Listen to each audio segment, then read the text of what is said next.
You are now listening to the iWalter Show. Real talk about nothing. We are called Cybermen. We were exactly like you once, but our cybernetic scientists realized that our race was getting weak, so our scientists and doctors devised spare parts for our bodies until we could be almost completely replaced. Faster than a speeding bullet, more powerful than a locomotive, able to leap tall buildings in a single bound. Look, up in the sky, it's a bird brain, it's a plane, it's iWalter. Yes, it's iWalter, a strange visitor from another planet who came to Earth with powers and abilities far beyond those of mortal men. iWalter, who can change the course of mighty rivers, bend ears with his annoying voice, and who, disguised as Walter Interanti, mild-mannered janitor for a great metropolitan newspaper, fights a never-ending battle for truth, nonsense, and the American way. And now, another exciting episode in the adventures of iWalter. Good morning, everyone. This is Walter on iWalter. Welcome to me, as Matt likes me to say. I haven't said that in a while again. It's Saturday morning, September 19, 2015. I actually was not going to do a show tonight. I was going to try to do one later this weekend because I actually have to box up my old computer. I'm going to end up selling it to one of those places that just basically refurbish the computer and resell it, probably at a much higher cost. Unfortunately, the computer I am selling is in mint condition. I mean, it's like new. It looks brand new. It's a little slower, but not by that much. For my likings, I wanted to, to be on the cutting edge. So it was kind of a waste of money to do so, but in some ways. In other ways, it does give me what I want for doing things like this, my podcast. Otherwise, that other computer is like a perfect computer even for gaming. The one I have to box up now. Anyway, I decided, because I've gotten the mail today, and I just put it aside. It was on Amazon Prime for like $7. It was well worth it for me, because one of my biggest things on Doctor Who was the Cybermen. So they had this special thing, with all the Cybermen episodes, at least some of them, mostly all the new ones, unfortunately. But they actually did put on this particular, as a bonus feature, this particular box set for $7. It's brand new. It just came out just a couple months ago. Actually, Earthshock, which I think at one point I bought, but then I just kind of sold it. Earthshock's like my favorite episode of Doctor Who. That was actually the first time I actually saw and even knew what Cybermen were, because up to that point I wasn't really quite sure. I always heard about them, I just didn't know. I knew about the whole premise of where they came from, some planet called Mondos, and it was supposed to be the twin planet of Earth. And there is some, that was a good science fiction theory there, because if you know anything about the planets in our solar system, there is an actual asteroid belt between two of the planets in our solar system. So in some ways, I guess that's maybe where they came up with the theory from for the Cybermen and the sister planet to ours, because again there is an asteroid belt that is basically that is in our solar system. It's like could have been a planet at one point. Maybe it didn't form or something, but the bottom line is it's a good theory, I thought. I don't know. I don't think they maybe did use that, but I'm assuming that's maybe where they came up like, hey, you know where that asteroid belt is? Maybe that would have been, could have been a planet, and that would be a good, base for, an idea for, because the original episode was called The 10th Planet on Doctor Who when it came out. That was like Hartnell's very last episode too, William Hartnell. Anyway, so I decided to do that. I'm not really looking anxious to packing up my other computer. If I had the room, I would keep it and put it in storage because it's definitely a nice backup computer. It's an old Mac Pro, the cheese grater type. They never changed the case. The only things that changed on those computers was the internal guts. So that being said, I have a newer one, not brand new, but a newer one. And you know what? I hate to say it, the one I'm going to be selling off the case itself is in much better shape. But the internal guts are different, slightly, but enough to make me decide to buy it. Anyway, sorry, I'm losing my train of thought tonight because I just didn't expect to do a podcast tonight. I found some stories very quickly, though, and the stories I found, unfortunately, aren't very pleasant. I'm just going to give you a heads up. The first story that I like, it just came up, I think, this morning, and her name was Nicole, and I actually, Nicole Dykema, because I just heard her name. I try to listen to it more than once to make sure I get it correctly. So give me one moment. I might just pause for a second and re-listen to that, because for once I like to get somebody's name correct. Hold on one moment. All right, I'm glad I did that. It's Nicole Dykema, because I'm going to forget that quickly. This story is very disturbing. This woman lived in some house that she's 47-year-old woman, Nicole Dykema again, and she basically had been put on some type of probation that she wasn't allowed to have any type of weapons, while her whole house was filled with all types of knives and swords and everything else under the sun. Basically, not guns, but swords and knives. She also had, what do you call it? She had a shrine, a satanic shrine, and she had heads, mannequin heads with fake blood and just the knives hanging out of a head. I mean, it's pretty scary looking. So they took her into custody they can only hold her for so long, and the neighbors are afraid to see her get out again. This was in Brooksville, Florida, it says. It says police said they entered the House of Horrors while attempting to pick up the 47-year-old, again, Nicole Dykema, from multiple probation violations.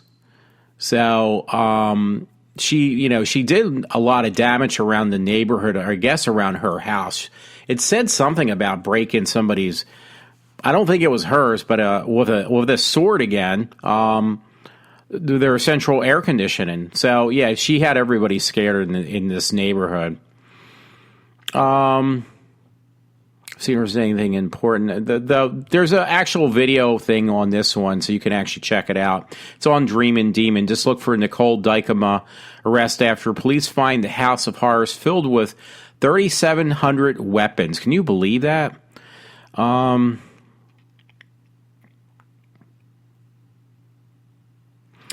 Yeah, I would say just read it because I don't want to really ruin this one because it's pretty. It's actually pretty scary. Once again, I didn't expect to do a show, especially tonight because I have to pack up this computer later on today, and it's going to go UPS most likely, so it's not going to be a big deal with that. But it's going to take some time to do it right, make sure I don't damage anything. But unfortunately, that was actually the most timid story out of them all, so that's not saying much because the other ones. They're not very pleasant to read. So this one was on, which is Dreamin' Demon anyhow, Christopher Morbid Lee, and let me see if I can just pull it up from his page. Jerry Nicholas convicted of murder after hitting his wife with a car and then stomping on her head repeatedly. Now I added that last word. So this is Crest Hill, Illinois. Jerry Nicholas, the 62-year-old man who ran over his wife, then stomped on her face until she died, has been convicted of murder. Now, this was back in 2013. Nicholas called the police to report he had accidentally ran over his wife, 55-year-old Diane Nicholas, with his Honda sedan. Responding paramedics reported arriving at the scene to see Nicholas stomping on her face with the face of his wife. He was married to her at that point for 12 years. Now, I hate to say it, if you have a problem with somebody, I don't know, why do people always have to take this direction of just being so violent? I mean, that's a human being. I mean, he literally stomped on her head. It says that Diane Nicholas was rushed to the hospital where she was pronounced dead later that day, and that Nicholas would eventually be charged with 2 counts of first-degree murder. During his trial, junior jurors would learn that Nicholas gave police multiple accounts of what happened that morning. Yeah. If you want to read the rest, I would suggest, again, you can find these stories on Dream and Demon, because I want to quit while I'm ahead, basically. You know what? When I was talking the other day, if you listen to my show, I was saying about this dog, and it was on the tip of my tongue. I said, oh, it looked like this dog that got chained to a fence, and just a pit bull. It was a really cute dog. Now, I don't like pit bulls. Trust me. I don't like those dogs at all. I think they're dangerous. This dog in particular was really cute. And I said, oh, yeah, it looked like the dog, which it kind of did look like the dog from, I'm trying to lighten up the mood a little bit before I go to my next dark story. The one from, the Target ads. But actually what it really looked like, maybe that's what it was the dog Spud McKenzie, from those beer commercials years ago. I forget who did those. But yeah, it was called Spud McKenzie, the dog that was like, basically the slogan dog for beer and stuff. I forget which beer company that was, but it looked identical to that. So it was kind of funny almost. Not really, because that poor dog was, obviously not treated very well. The one that was chained to a fence and said, oh, here's a free dog. That's really nice. You know what? If you want to check the date, because I apologize, I didn't check because I just went right to my next story. I don't know if I can backtrack. That was September 19th, 2015 that article was posted, which is today, because these were last-minute ones. There's another one from today that just got posted. Not meaning it happened today, but it got posted on the Dream and Demon at least. And it was Brian Kittinger, charged after wife walked 8 miles naked following an assault by her husband, basically. Marshall, see, I'm not good with their abbreviations. I guess it's Michigan. Police have arrested 64-year-old Brian Kittinger after he allegedly kicked his battered wife out of their home, forcing her to walk 8 miles naked. Now, how could she walk that far? I don't know exactly where they were located, but you would think hopefully somebody would kind of pick up the poor woman. At around 1 a.m. Monday, Kittinger reportedly assaulted his wife, 63-year-old Marilyn Kittinger, then forced her to strip off her clothes and get stepping. Not wanting to walk the main streets in the nude, the woman decided to make her way to an elderly woman's home. But 8 miles, though. I understand that she was trying to keep out of, view, but still. She didn't want to walk into the city because of her pessimist of basically because she had no clothes on, and she noticed the residents were where they take care of the lawn. Sheriff Matt Saxton said it was an elderly lady, and she went to the back patio and pulled up a chair and ate some apples off a tree. whoever wrote this didn't do too good of a job. And I have a hard time reading, but this wasn't written because they actually, in this article, there was a grammar error. Not much different than the way I actually read these, but it makes it more difficult. And they use the same word twice. Not that it's important, but I'm just trying to make the state that, it's difficult to read something that wasn't too well written.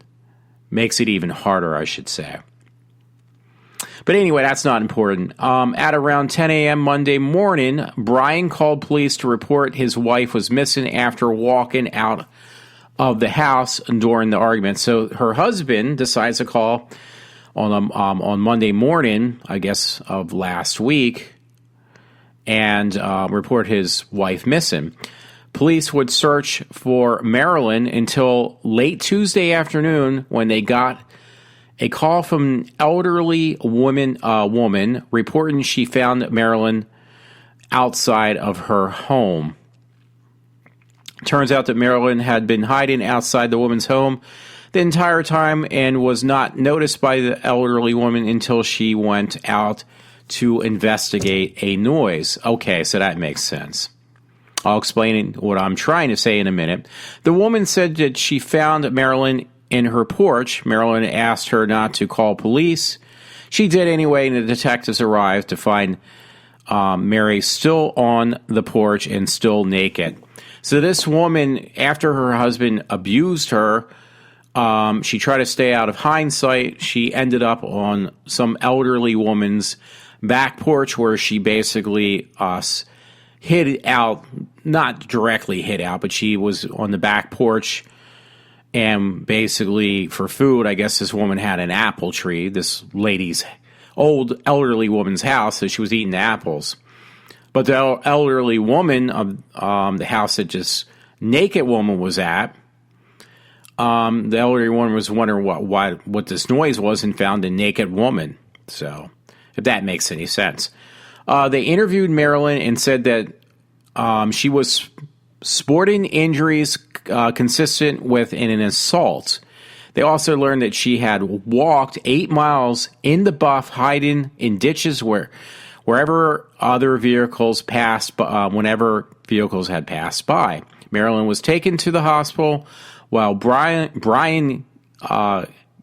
Kittinger, her husband, was arrested and charged with misdemeanor aggravated domestic violence.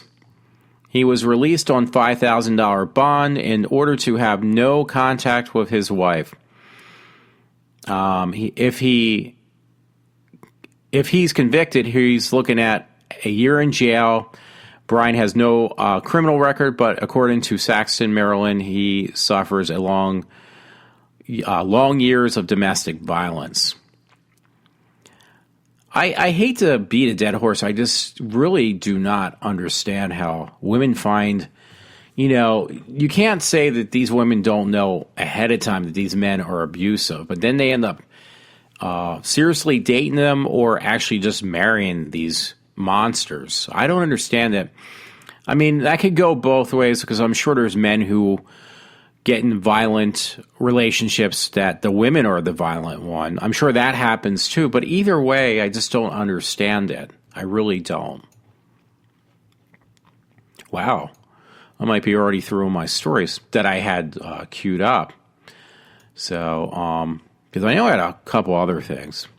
Okay, it's still running. I was going to save this towards the end, but it was pretty cool to lighten up the mood again. This was on MeTV. I love that. I watch MeTV probably way too much. So, they have this thing on their page. It's called Quiz of the Day. Do you know your Batman villains? And they were referring to the villains on the original. Well, I shouldn't say original because there was other shows, but the show that was aired from 1966 to 68. The one with Adam West. Did I get that right? Because, I get everything else wrong. I might as well get that wrong too, huh? Anyway, it says, everyone knows the Joker, the Riddler, and the Penguin.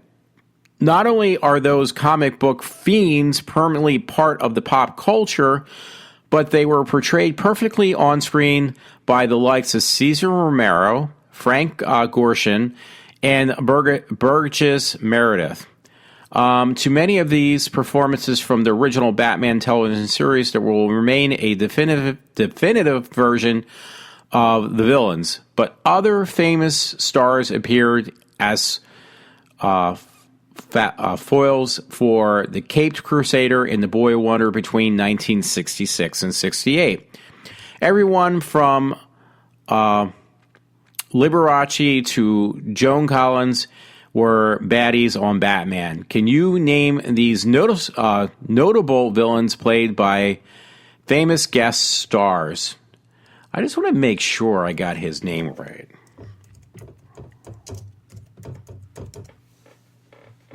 Yes, I did. God, I can't believe I'm scoring something tonight. Nothing of importance, of course. So anyway, number one was Vincent Price on this list. It's like a pop quiz. And he played Egghead. I got that one right. Zaza Gabor was number two. She played, and I got that one right, by the way, Lady Kaiser. Joan Collins, which she looked incredible. She played, and I got that one right, Siren. She was really good. She was really hot, too. This one, looks like did I get these right? Because it's showing me I'm getting these right. Maybe I got them wrong originally, and it's now showing me the right answers. I don't know. Anyway, the next one was Milton Berle. Many people may not know who he was. He was a comedian. He played the Violent Violet. That episode was not too great. Rodney McDowell actually played a character named the Librarian. I think that might have been an actual real villain, though. The other one was Van Johnson, and he played the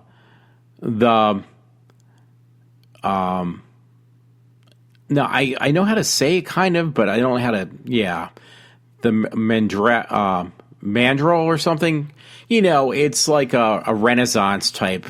The character play was like a Renaissance, but I can't get that word out. Let me spell it for you. So, Matt, if you hear this, if you're listening to me still, Madrigal. I know, like in my head how to say it, I just can't get it out. Talia Bankhead. I know she played the Black Widow. I think I got that one right. She was some like big time movie star when she was younger. Because she was very old in this particular episode. But she just was known for her films, I think. The next one was Roger C. Carmel. He played Colonial Gum. I think I got that one right. I know I got the next one right. It was Maurice Evans. He played the Puzzler. Now these weren't characters really in the comic books. They were made up for the TV show. Now the other one, she looked like somebody that looked attractive. Now you won't believe this. It's Caroline Jones. She played Aphrodite. Now people should know who, even if you don't remember a lot of old TV shows, you would know her. Why is that? Because Caroline Jones actually played in the Addams Family. She played that hot mom that was, what was it, like Morticia or something on that show? I have to look. But yeah, she just had a really sexy look to her. If you look at her profile pictures when she was younger, she was incredibly hot. But yeah, Caroline Jones. I'm trying to figure out what. Yeah, she died August 3rd, 1983. I'm trying to figure out what her character name was on the Addams Family. I thought it was Morticia.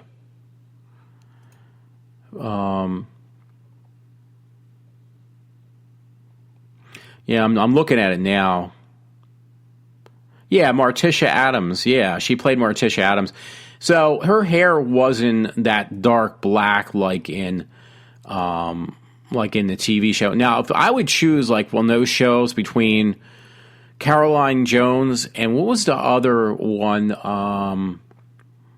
They were both really good looking. I can't say that, but between Caroline Jones and the Monsters, the woman who played in the Monsters, I would have to say Caroline Jones was definitely really hot. So, yeah, so I would say, oh, she's going to be missed. Well, she'd be missed for a long time because she's been dead for quite a while.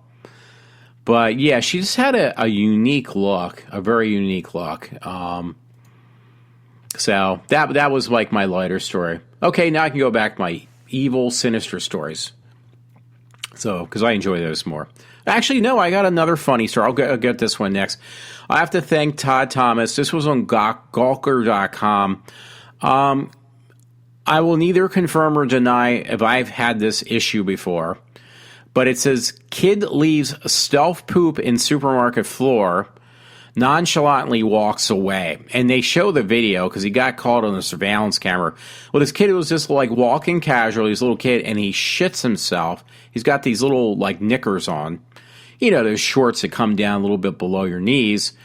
And it was like this pile of messy diarrhea come out of his one leg, and he just shakes it off and walks away, pretending like nothing happened. And I was like, dude, I got to give you a high five. It's a little kid, too.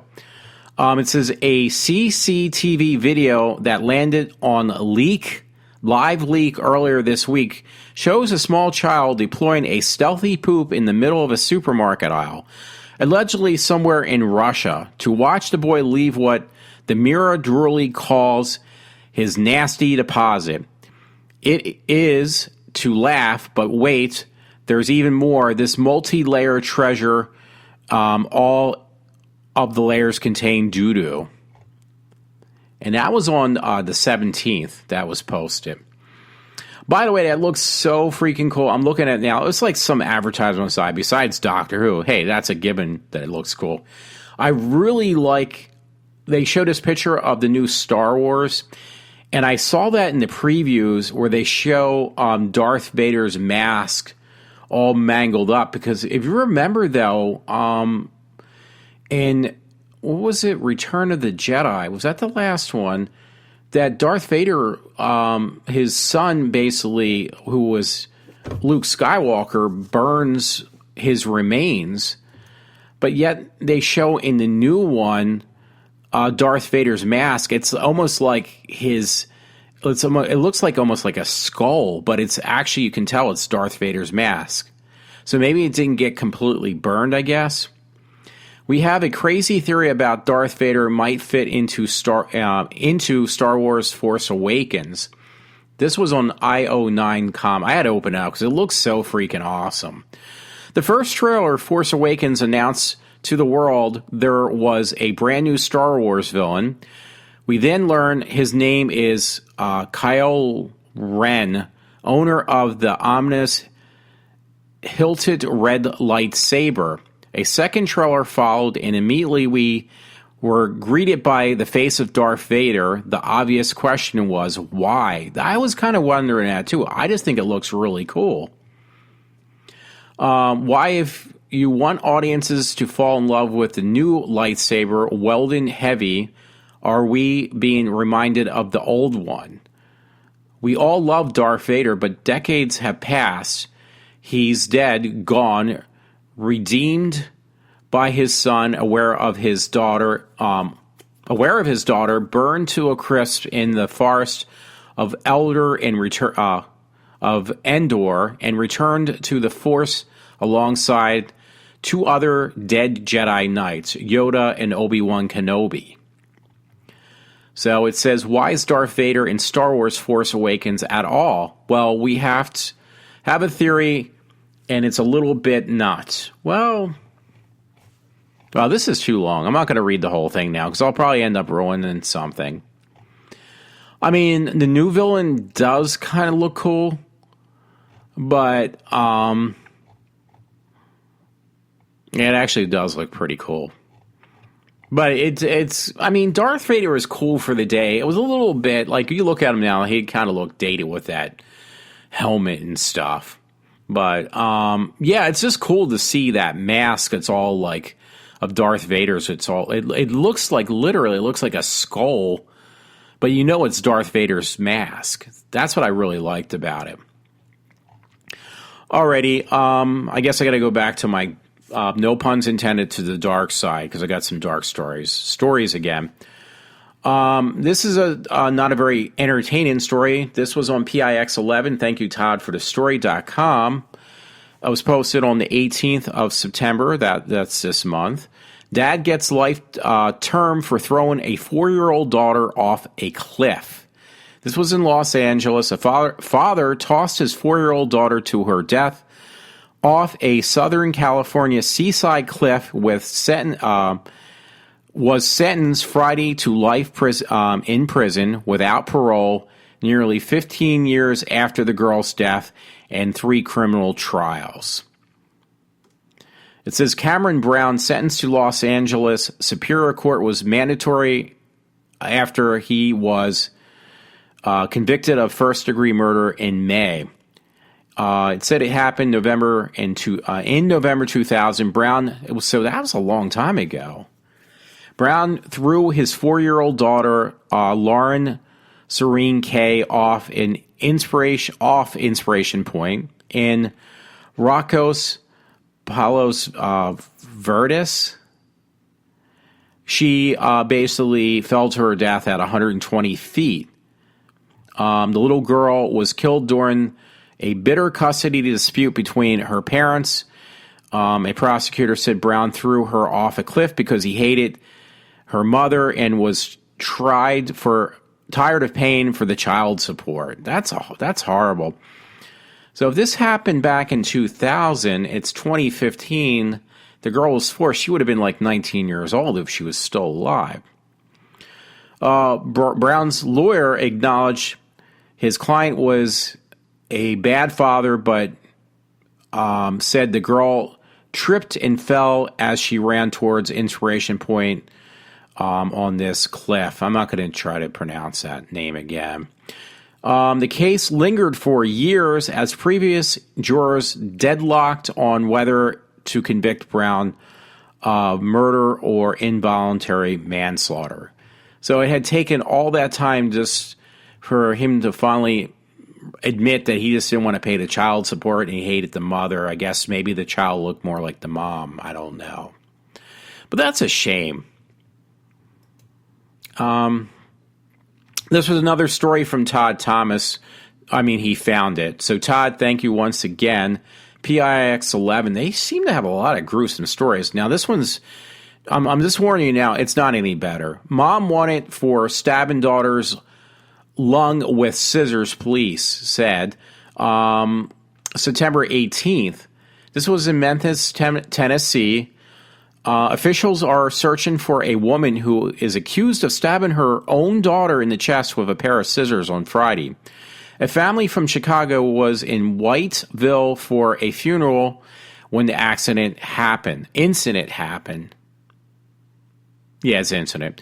WREG reported the 16-year-old daughter walked into the Super 8 motel where she was staying with her mom and turned on the lights, upsetting the sleeping woman.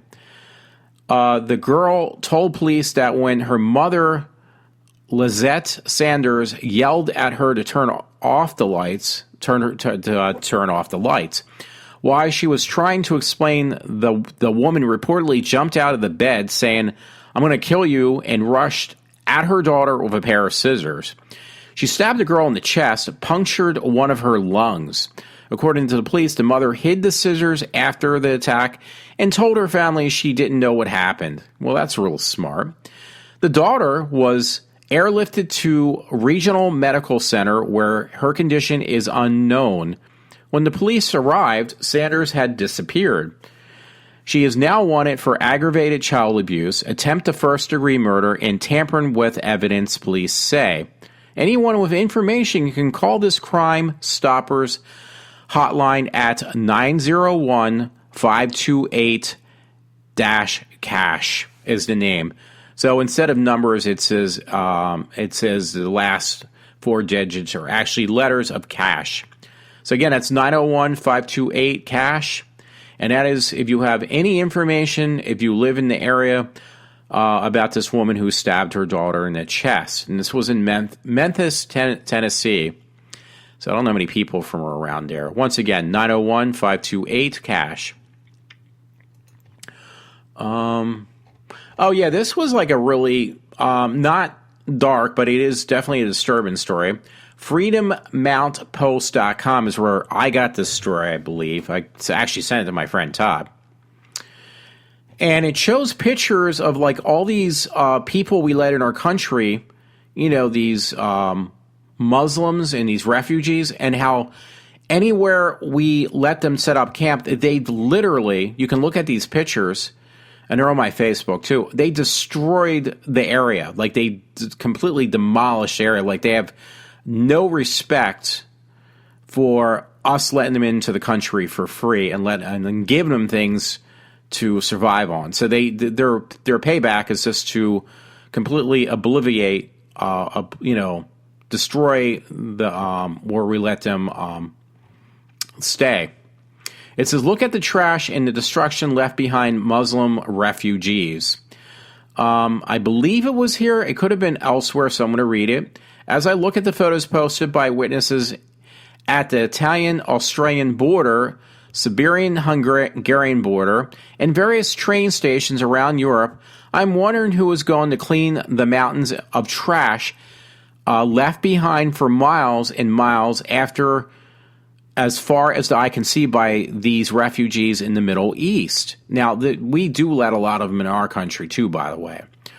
Why has everyone from everywhere and all at once decided to start heading towards Europe 5 years into the Syrian civil war? This must be a manufactured mass migration. It is not that what the refugees used on their journey, but what they left behind unused. Discarded Red Cross packaged water, crates of peaches and untouched packaged food, unopened baby diapers, brand new strollers, car seats, toys, and other necessities for someone traveling with a baby. Since these items were left behind, it is obvious that there were no babies among them.